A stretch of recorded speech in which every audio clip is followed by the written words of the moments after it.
stick to, contend for, the identical old policy on the point in controversy which was adopted by our fathers who framed the government under which we lived, while you with one another reject and scout and spit upon the old policy and insist upon substituting something new.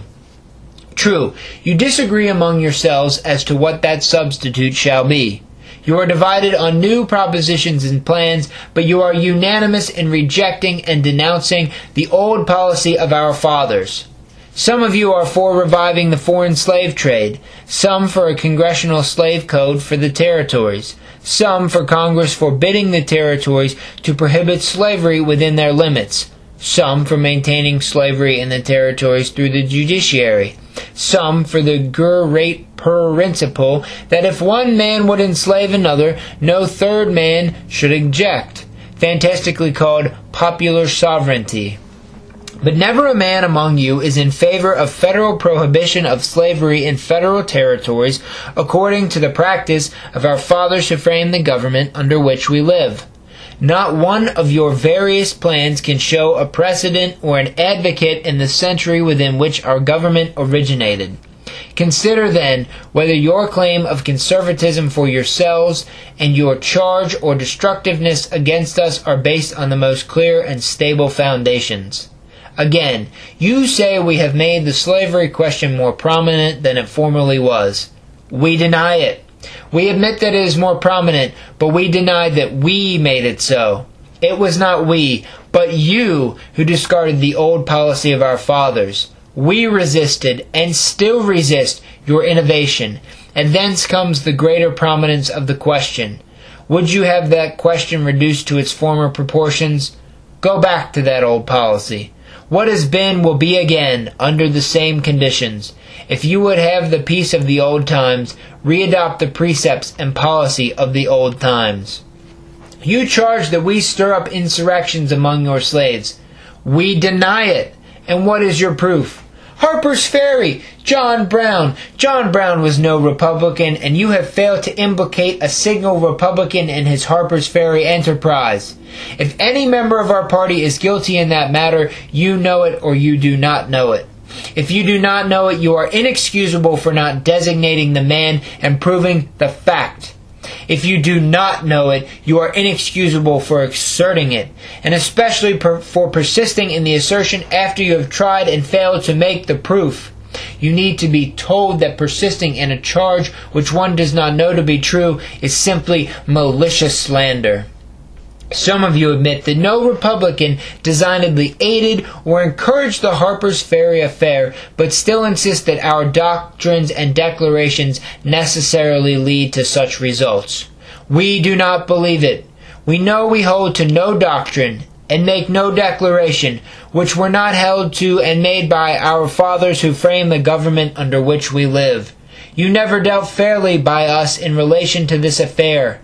When it occurred, some important state elections were near at hand, and you were in evident glee with the belief that, by charging the blame upon us, you could get an advantage of us in those elections.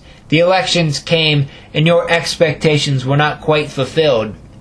Every Republican man knew that, at least to himself, your charge was a slander, and he was not much inclined by it to cast his vote in your favor.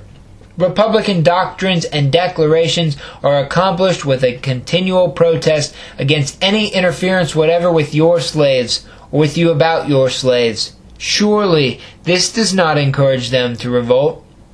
True, we do, in common with our fathers who framed the government under which we live, declare our belief that slavery is wrong, but the slaves do not hear us declare even this. For anything we say or do, the slaves would scarcely know there is a Republican Party. I believe they would not, in fact, generally know it but for your misrepresentations of us in their hearing. In your political contests among yourselves, each faction charges the other with sympathy with black republicanism, and then, to give point to the charge, defines black republicanism to simply be insurrection, blood, and thunder among the slaves. Slave insurrections are no more common now than they were before the Republican Party was organized. What induced the Southampton insurrection 28 years ago, in which at least 3 times as many lives were lost as at Harper's Ferry? You can scarcely stretch your very elastic fancy to the conclusion that Southampton was got up by black republicanism. In the present state of things in the United States, I do not think a general or even a very extensive slave insurrection is possible. The indispensable concert of action cannot be contained. The slaves have no means of rapid communication, nor can incendiary freemen, black or white, supply it. The explosive materials are everywhere in parcels, but there are neither nor can be supplied the indispensable connecting trains. Much is said by Southern people about the affection of slaves for their masters and mistresses, and a part of it, at least, is true. A plot for an uprising could scarcely be devised and communicated to 20 individuals before some one of them, to save the life of a favorite master or mistress, would divulge it. This is the rule, and the slave revolution in Haiti was not an exception to it, but a case occurring under peculiar circumstances. The gunpowder plot of British history, though not connected with slaves, was more in point. In that case, only about 20 were admitted to the secret, and yet one of them, in his anxiety to save a friend, betrayed the plot to that friend, and by consequence averted the calamity. Occasional poisonings from the kitchen, and open or stealthy assassinations in the field, and local revolts extending to a score or so will continue to occur as the natural results of slavery. But no general insurrection of slaves, as I think, can happen in this country for a long time. Whoever much fears or much hopes for such an event will alike be disappointed. In the language of Mr. Jefferson, uttered many years ago, it is still in our powers to direct the process of emancipation and deportation peaceably and in such slow degrees as that the evil will wear off insensibly, and their places be, pari passu, filled up by free white laborers. If, on the contrary, it is to be left to force itself on, human nature must shudder at the prospect held up. Mr. Jefferson did not mean to say, nor do I, that the power of emancipation is in the federal government. He spoke of Virginia, and as to the power of emancipation, I speak to the slave-holding states only. The federal government, however, as we insist, has the power of restraining the extension of the institution, the power to ensure that a slave insurrection shall never occur on any American soil which is now free from slavery. John Brown's effort was peculiar. It was not a slave insurrection. It was an attempt by white men to get up a revolt among slaves in which the slaves refused to participate. In fact, it was so absurd that the slaves, with all their ignorance, saw plainly enough it could not succeed. That affair, in its philosophy, corresponds with the many attempts related in history at the assassination of kings and emperors. An enthusiast broods over the oppression of a people till he fancies himself commissioned by heaven to liberate them. He ventures the attempt, which ends in little else than his own execution. Orsini's attempt on Louis Napoleon and John Brown's attempt at Harper's Ferry were, in their philosophy, precisely the same.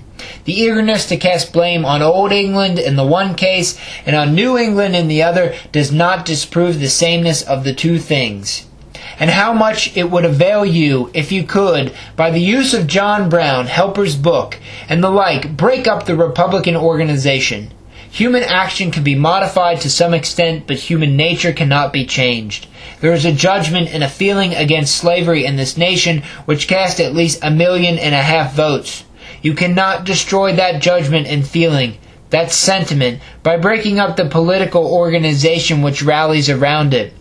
You can scarcely scatter and disperse an army which has been formed in order in the face of your heaviest fire, but if you could, how much would you gain by forcing the sentiment which created it out of the peaceful channel of the ballot box into some other channel?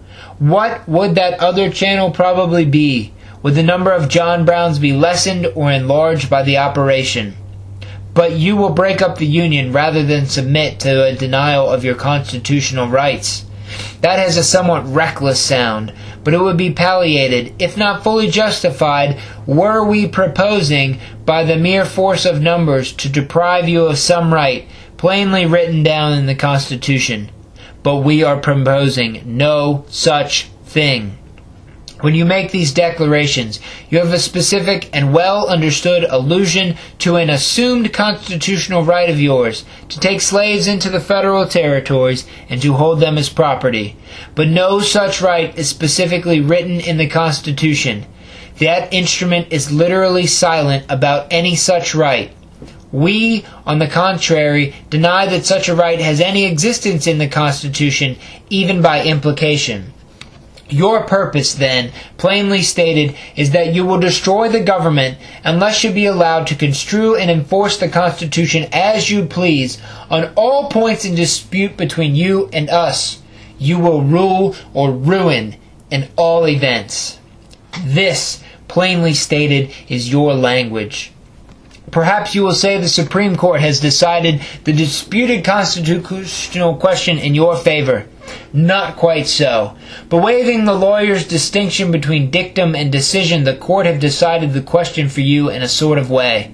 The court have substantially said it is your constitutional right to take slaves into the federal territory and to hold them there as property.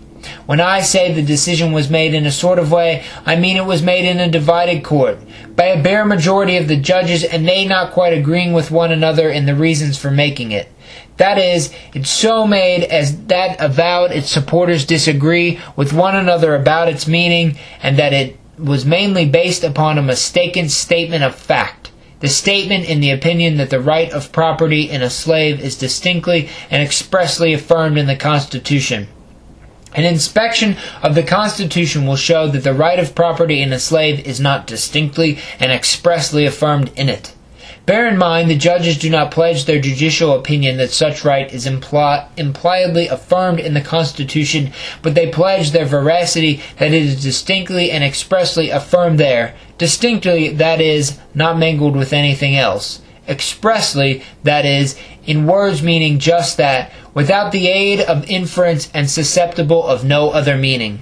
If they had only pledged their judicial opinion that such right is affirmed in the instrument by its implication, it would be open to others to show that neither the word slave nor slavery is to be found in the Constitution, nor the word property, even in any connection with language alluding to the thing slave or slavery, and that whatever in the instrument the slave is alluded to, he is called a person. And wherever his master's legal right in relation to him is alluded to, it is spoken to as service or labor which may be due, as debt payable in service or labor. Also, it would be open to show by contemporaneous history that this mode of alluding to slaves and slavery, instead of speaking of them, was employed on purpose to exclude from the Constitution the idea that there could be property in man. To show all this is easy and certain. When this obvious mistake of the judges shall be brought to their notice, is it not reasonable to expect that they will withdraw their mistaken statement and reconsider the conclusion based upon it? And then it is to be remembered that our fathers, who framed the government under which we live, the men who made the Constitution, decided this same constitutional question in our favor, long ago, decided without division among themselves, when making the decision without division among themselves about the meaning of it after it was made, and, so far as any evidence is left, without basing it upon any mistaken statement of facts. Under all these circumstances, do you really feel yourselves justified to break up this government unless such a court decision as yours is shall be at once submitted to as conclusive and final rule of a political action? But you will not abide by the election of a Republican president. In that supposed event, you say, you will destroy the Union. And then, you say, the great crime of having destroyed it will be upon us. That is cool. A highwayman holds a pistol to my ear and mutters through his teeth, "Stand and deliver, or I shall kill you, and then you will be a murderer." To be sure, what the robber demanded of me, my money, was my own, and I had a clear right to keep it, but it was no more my own than my vote is my own, and the threat of death to me, to extort my money, and